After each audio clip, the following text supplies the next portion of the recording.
كتاب جاءنا في دفتيه من الإعجاز ما امتدت قرون. كتاب الله لا تحريف فيه فلا يطغى على العقل الجنون.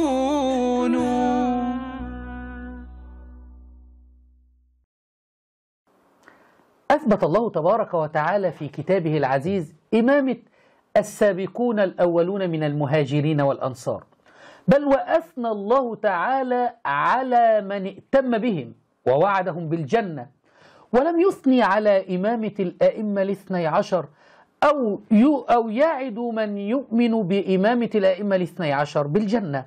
قال تعالى: والسابقون الأولون من المهاجرين والأنصار والذين اتبعوهم بإحسان رضي الله عنهم ورضوا عنه وأعد لهم جنات تجري تحتها الأنهار.